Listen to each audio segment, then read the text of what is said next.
یہ ایک ایسی حدیث پاک ہے جو راوی حدیث حضرت ابو ہریرہ رضی اللہ تعالیٰ عنہ بیان کرنے کے لیے کھڑے ہوئے۔ ارشاد فرمایا قال رسول اللہ، اتنا کہنا ہی تھا میری پیاری عزیزات، اتنا ہی کہہ پائے تھے کہ خوف و دہشت سے بے ہوش ہو گئے۔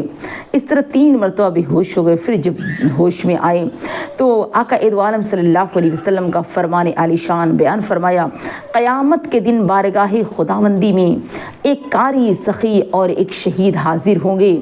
میری پیاری عزیزات، اللہ رب العزت اپنی نعمتوں کی یاد دلا کر قاری سے سوال فرمائے گے، اے میرے بندے، تو نے میری نعمتوں کا کیا شکر ادا کیا؟ عرض کرے گا قاری، اے مولا میں نے علم سیکھا اور اوروں کو بھی علم سکھایا۔ خداوند قدوس فرمائے گا، میرے بندے اتنا تو بتا دے کہ تو نے یہ سارا کام جو کیا، ساری کارگزاری میری رضا کے لیے کی تھی یا اس نیت سے کی تھی کہ لوگ تجھے قاری کہیں؟ عرض کرے گے، اے مولا میری نیت تو یہ تھی کہ لوگ مجھے قاری کہیں۔ پروردگار عالم فرمائے گا، میں نے تیرا یہ مقصد دنیا میں ہی پورا کر دیا تھا۔ ہر شخص نے تجھے قاری کہہ کر بلایا، پکارا۔ اب میرے پاس تیرے لیے کوئی نیکی نہیں، کوئی ثواب نہیں قاری کا، اس لیے رب تبارک و تعالیٰ کا حکم ہوگا اس شخص کو منہ کے بل گھسیٹتے ہوئے جہنم میں ڈال دیا جائے۔ اللہ رب العزت اپنی نعمتوں کو یاد دلا کر سخی سے سوال کرے گا، اے بندے، تو نے میری نعمتوں کا کیا شکر ادا کیا؟ عرض کرے گا، اے پروردگار عالم، تو نے مجھے دولت دی تھی، میں نے تیرا شکر ادا کیا، میں نے تیرے راہ میں خوب خرچ کیا۔ خداوند قدوس فرمائے گا، مولا میری نیت تو یہ تھی کہ لوگ مجھے سخی کہے، مالدار کہے۔ پروردگار عالم فرمائے گا، میں نے تیرا مقصد دنیا ہی میں پورا کر دیا، لوگ تجھے غنی کہتے تھے، مالدار کہتے تھے، اب تیرے لیے میرے پاس کوئی نیکی نہیں، کوئی ثواب نہیں ہے۔ اللہ کا حکم ہوگا، اے فرشتوں، اس کو بھی منہ کے بل گھسیٹتے ہوئے جہنم میں ڈال دو، یہاں تک کہ فرشتے اسے بھی گھسیٹتے ہوئے جہنم میں داخل کر دیں گے۔